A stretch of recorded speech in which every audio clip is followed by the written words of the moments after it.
Ah, Igual sí. de todas maneras, Analía, como siempre te digo yo la verdad que el material de lectura hasta ahora no lo he leído, pero leyendo tus power y tus explicaciones, se han sacado apuntes y se explica bien, o sea, inclusive este del psicoanálisis que subiste de Freud, como lo explicas vos también. O sea, Bueno, perfecto. Bueno, si ustedes pueden estudiar desde el Power y si tienen dudas, me las consultan por este medio, ¿sí? Fíjense, el material de lectura en realidad sí o sí deberían de leerlo, como les dije desde la primera clase, ¿sí? Pero si a ustedes les ocasiona gran dificultad y prefieren el Power, yo en el Power lo que hago es condensarles o puntuarles exactamente qué cuestiones tienen que priorizar, ¿sí? De lo conceptual, qué cuestiones... yo prefiero el power, porque realmente es lo que vos vas a tomar y lo que explicás. En los materiales de lectura a veces hablan de cosas que vos no vas a considerar y bueno, como dijiste antes cuando hablaste de los campos de aplicación o las distintas ramas, que Sí, quizás en el material de lectura está mucho más expandido y todo, y bueno, vos te limitás a estos. Entonces a mí me resulta mucho más fácil tu power y que después los expliques. está, Gustavo, está. Eso, bueno, fíjense cómo cada uno se maneja. ¿Sí? Si hay dudas, me preguntan ahora, si surgen dudas más tarde, me escriben por mail, eso ya lo venimos haciendo, ¿sí? Entonces, la teoría psicoanalítica, ¿con qué surge? Con el descubrimiento del inconsciente, ¿sí? Es a partir de los historiales clínicos de los casos de las pacientes que Freud iba analizando que él postula esta existencia del inconsciente y que él determina que lo que impide que determinados contenidos pasen a la conciencia es un mecanismo también inconsciente que se llama la represión, ¿sí? Ahora él empieza a indagar respecto de las problemáticas emocionales, ¿sí? Que presentaban sus pacientes y puede ubicarlas como síntomas. Estas problemáticas emocionales, ¿sí? Las ubica como síntomas neuróticos, ¿sí? ¿Y qué es lo que determina? Lo que decíamos recién, que estos síntomas neuróticos, ¿sí? Aparecían porque había ahí algo del orden de un deseo del inconsciente que no podía lograr satisfacción, ¿sí? Que no era satisfecho. ¿Está? Entonces van a aparecer dolencias, van a aparecer conflictos emocionales en estas pacientes, ¿sí?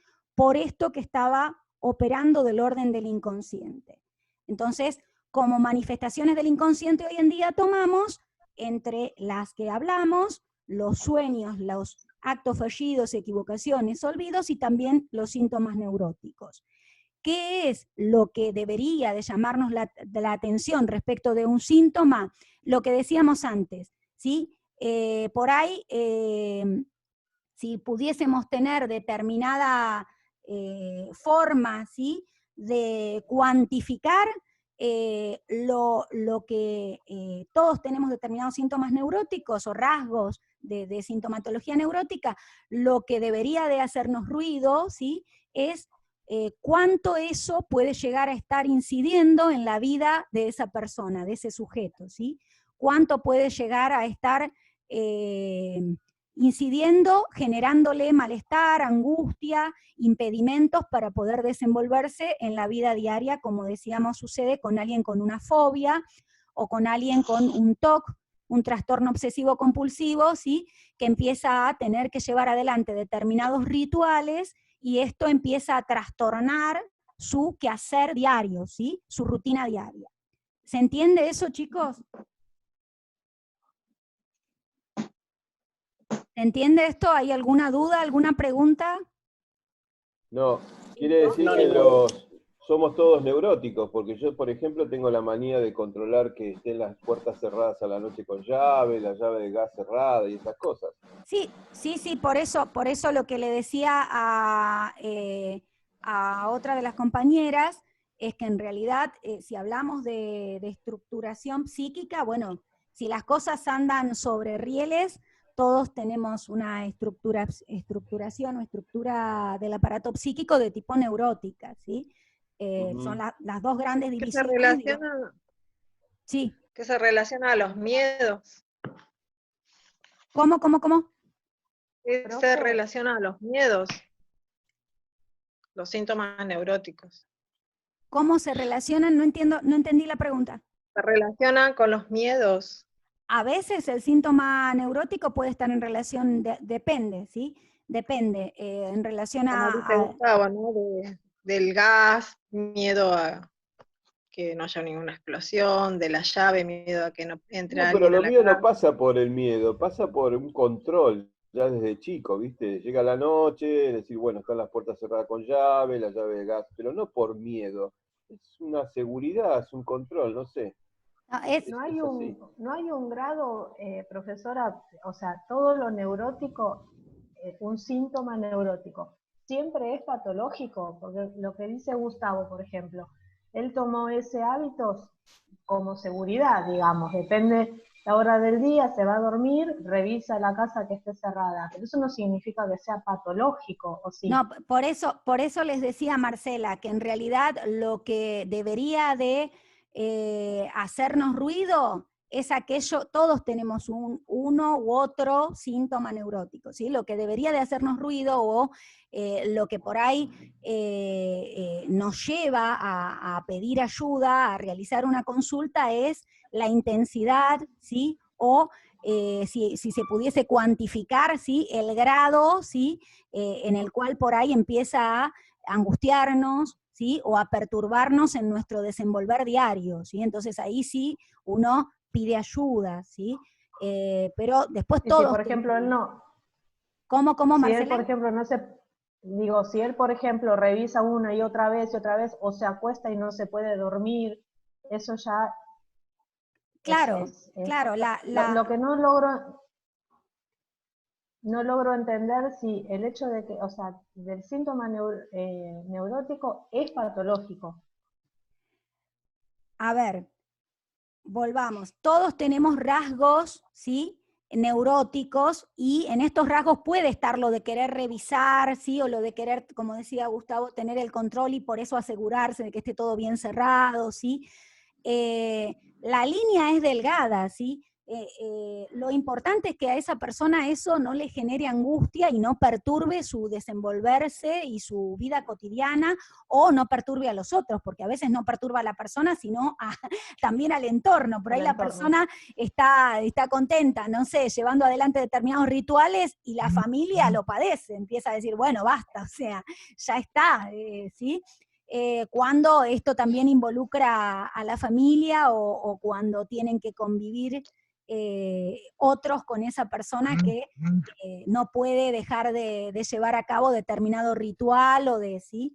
Entonces, esto, cuando se vuelve angustiante, cuando se vuelve inhibidor, entonces, bueno, ahí, pero eso depende mucho del sujeto, ¿sí? O sea, de cómo ese sujeto lo transite o lo experimente. O sea, hay personas que prefieren no pedir ayuda y sostener un montón de situaciones que, bueno, que uno desde afuera puede mirar y puede decir, bueno, esta persona, nada, podría estar mucho mejor, y sin embargo esa persona decide no pedir ayuda.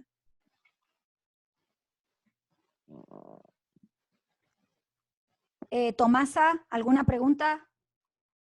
Sí, quería preguntar si esto es siempre y cuando no le produzca angustia al paciente o a la persona. Claro, eso es lo que decía yo, Tomasa, que por lo general cuando llega un paciente a consulta es porque hay determinada situación que lo empieza a angustiar, ¿sí? O hay determinada cuestión que se ha elevado en determinado nivel y que empieza a ocasionarle, hay un exceso, ¿sí? A ocasionarle realmente inhibiciones o impedimentos en su desenvolver cotidiano, ¿sí? Entonces, bueno, hay algo... Analía, ¿el término neurótico y obsesivo tiene la misma relación o no? La estructuración neurótica, como dijimos, es la forma en la que se estructura el aparato psíquico si todo más o menos anduvo sobre rieles, ¿sí? Y dentro de esa estructuración neurótica puede haber personas con una prevalencia de rasgos obsesivos, otras con una prevalencia de rasgos histéricos, ¿sí? Son Claro, diferentes. porque de la misma manera que yo te comentaba lo del gas, también está la gente que es obsesiva y que quiere toda la ropa ordenada, en degradé de los colores, bueno, eso Sí, también sí, es sí, ser sí, obsesivo. hay sintomatologías de todos los colores, sí, sí, sí, sí, hay sí. Y algo que no quería dejar pasar con respecto a una pregunta de la compañera, no, me sale Galaxy G4 y no me sale el nombre, que era en relación a si todos los síntomas... Gladys, todos los síntomas no están en relación a los miedos, depende. ¿Sí? Entrecortado. Todos los síntomas no están siempre en relación a miedos, depende de la historia de ese sujeto y de qué es lo que venga a simbolizar ese síntoma, ¿sí?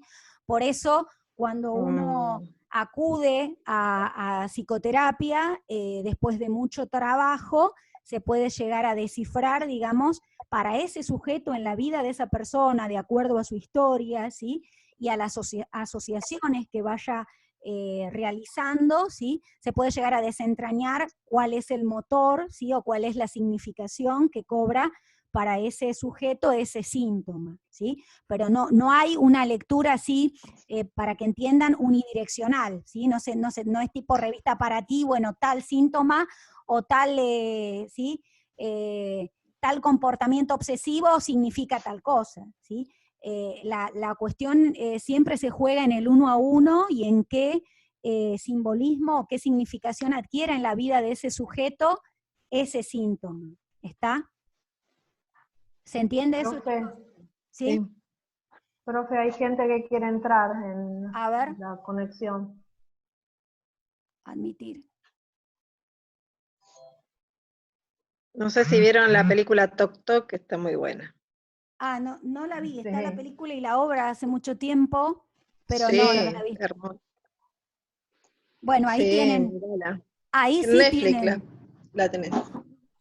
ahí tienen, Gladys, lo que me decían antes, ¿sí? Ahí tienen, ya sí podemos hablar de patología en tanto complicaciones, ¿sí? Respecto de esos sujetos con sus síntomas, ¿sí? O sea, a esas personas se le modifica la calidad de vida. Claro, sí, por supuesto. Sí, Griselda, ¿no? Sí, Griselda. Sí. Sí, porque como les decía, se empiezan o a torturar mentalmente, ¿sí? Bueno, torturar mentalmente es una manera de decir, ¿sí? Se vuelve tortuosa la realidad, ¿sí? El desenvolverse en lo cotidiano, ¿sí? Sí. Y afecta el entorno también. Afecta al entorno, como les decía recién, ¿sí? En ocasiones sí, porque supónganse alguien con una fobia social. Esa persona se inhibe en cuanto se inhibe y se siente realmente totalmente angustiada y desbordada si tiene que enfrentar una situación de reunión social o de compartir o de intercambio grupal.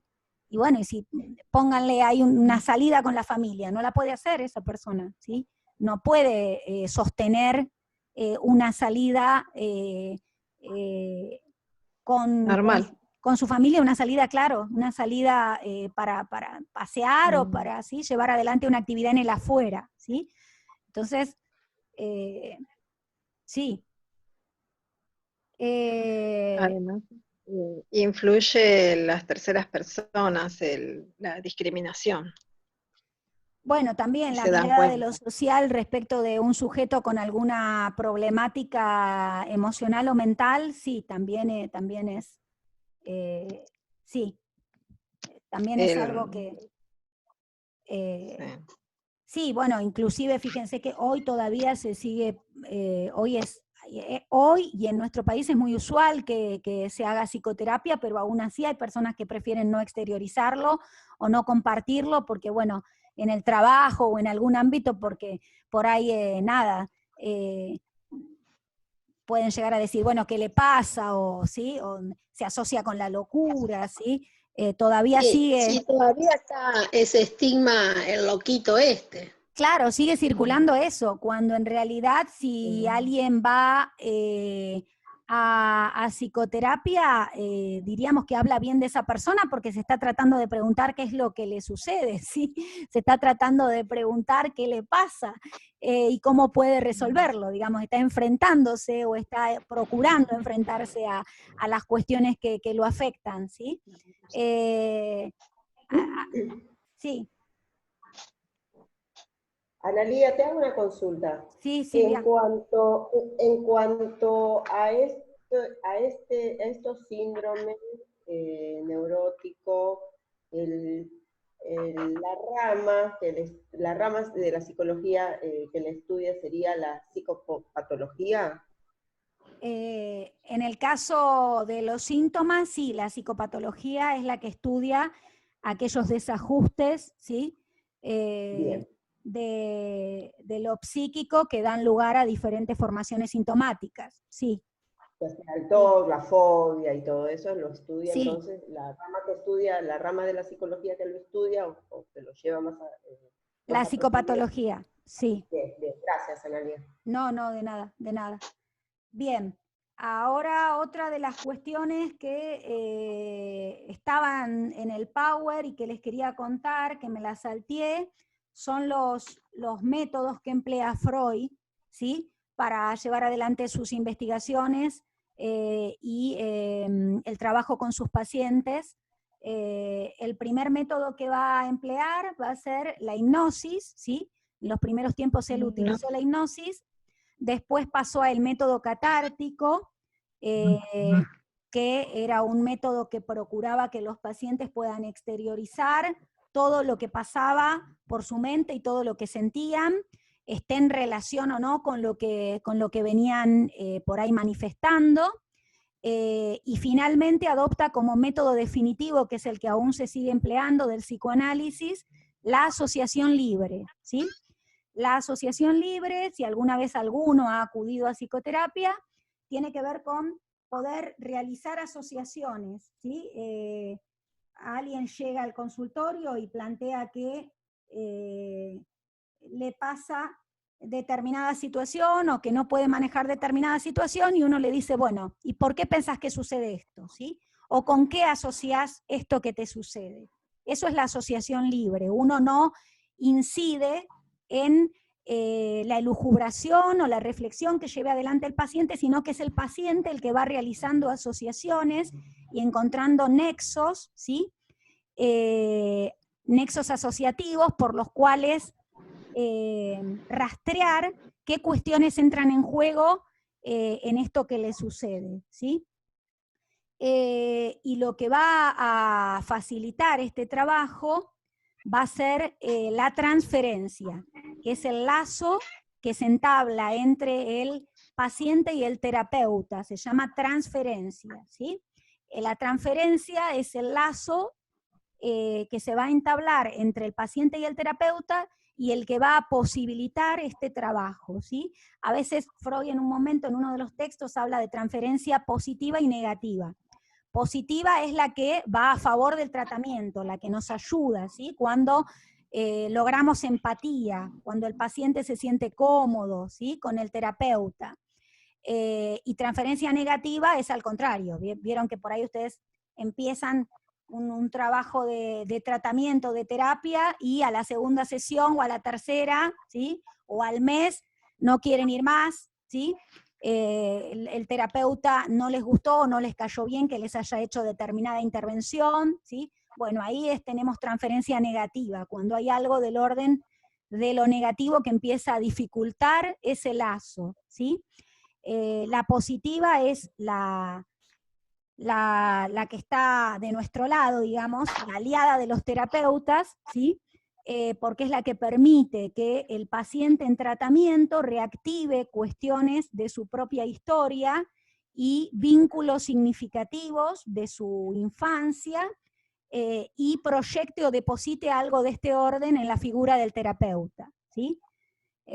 Así que esa es la transferencia que, como quien dice, nos posibilita que la cosa vaya viento en popa, ¿sí?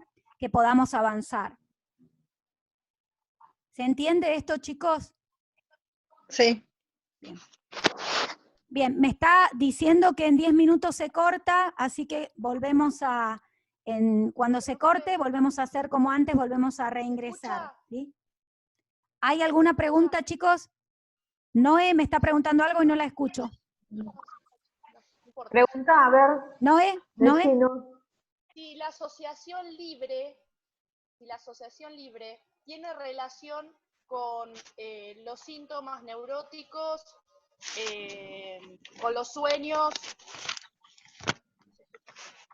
En la asociación libre, en realidad, la asociación libre es el método que se emplea entre terapeuta y paciente cuando el terapeuta...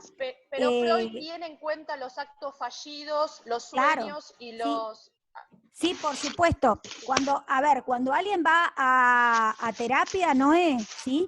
Si lleva adelante una terapia de tipo psicoanalítica, el método que va a emplear el psicoanalista para con ese paciente es la asociación libre.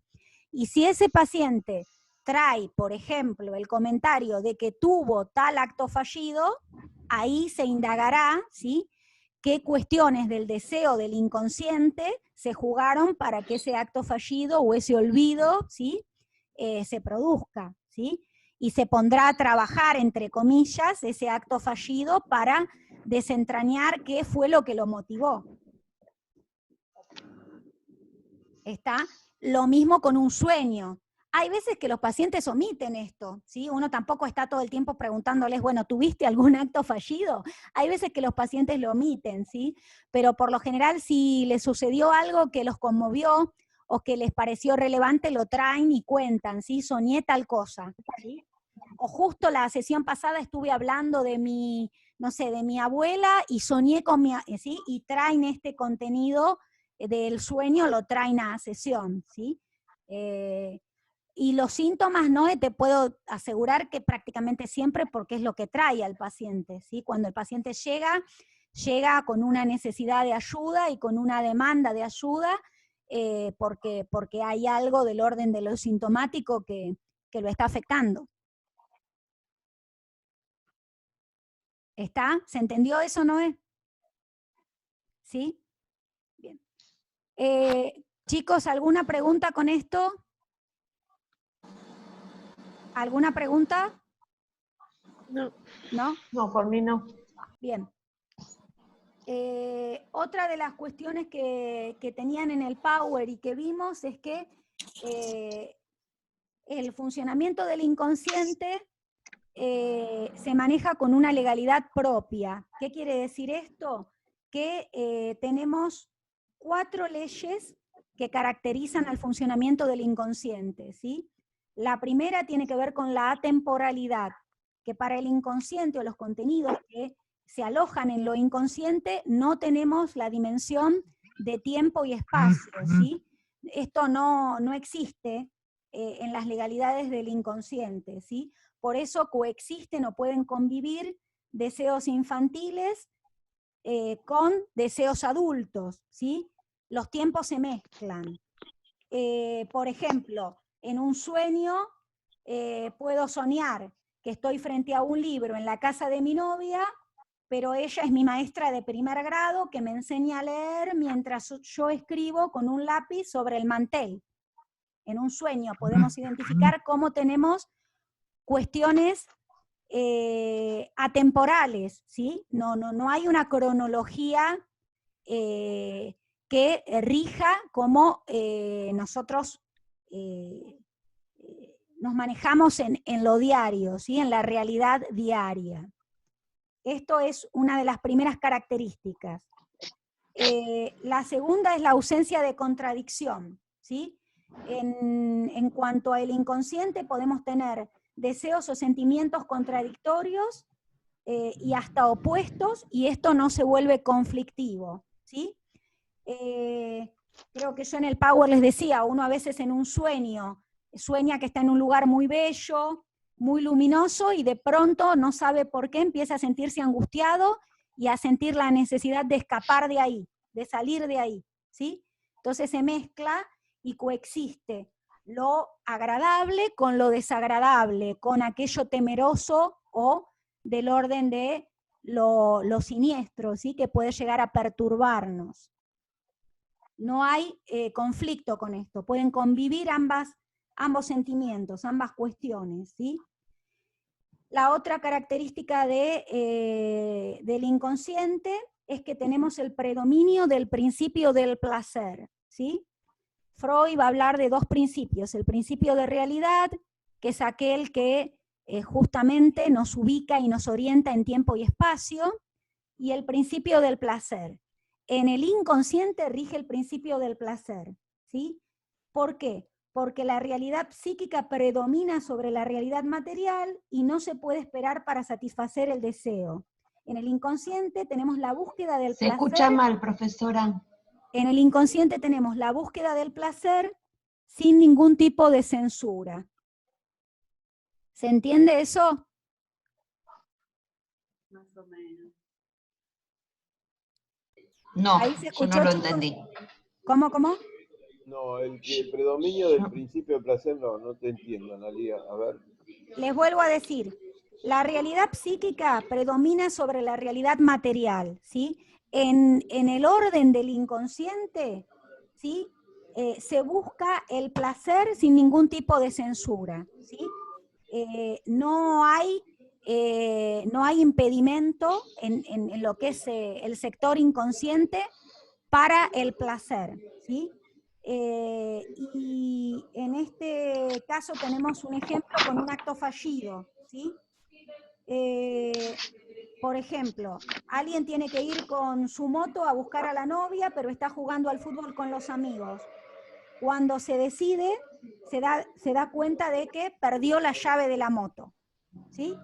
Hay un acto fallido que lo que hace es privilegiar el deseo y la satisfacción por sobre el deber hacer o el tener que cumplir con esto de tener que ir a buscar a la pareja, ¿sí? O sea, predomina el placer sobre la realidad o la responsabilidad. Exactamente. En el inconsciente el predominio es del principio del placer, ¿sí? Cuando nos manejamos nosotros en la vida diaria, tenemos también que convivir con el criterio de realidad, con el principio de realidad, ¿sí? Ajustarnos a las demandas del exterior, de la realidad, a las exigencias, a las obligaciones. En el aparato psíquico, en el orden del inconsciente, esto no existe, ¿sí?